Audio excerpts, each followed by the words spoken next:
So is your fruit measured by the level of intimacy you have with the Lord? That's a good question, right? Something I used to ask myself. And the answer is it's not really measured. It's not, because it's not performance based. It's more like it is revealed, right? So your spiritual maturity is fully dependent on the authenticity and the relationship you have with the Lord. Fruits of the Spirit is what shows evidence of a true relationship with God. And there's one I want to focus on, and that is the fruit of self-control. Self-control over your consumption, the things you see, the things you eat. Self-control over your emotions, your habits, your thoughts. Self-control, when the Bible tells us that one of the fruits of the Spirit, one of the ways that we will recognize another believer and whether or not they're in alignment with who they say their God is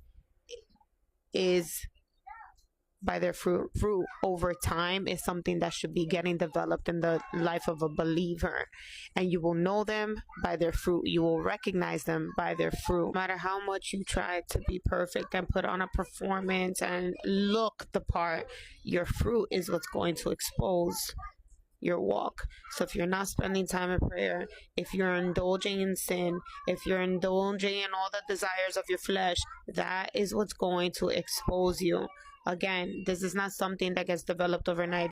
Having self-control indicates that you have some level of mastery over your impulses, over your desires. It's not something that I could fake, okay? That's a spirit-inspired level of discipline. It's not cursing somebody out when you feel like slicing them. It is not saying yes to your appetites, to your desires when your flesh is screaming at you. Not letting your urges consume you and dictate your life. It is walking away from gossip when you know, okay, it's time for me to walk away, whether or not they're gonna make fun of you or whatever. The more you spend time in Christ, the less impulsive you become. And that is true. And it takes time. It took me several years to get to a place where I don't snap on people.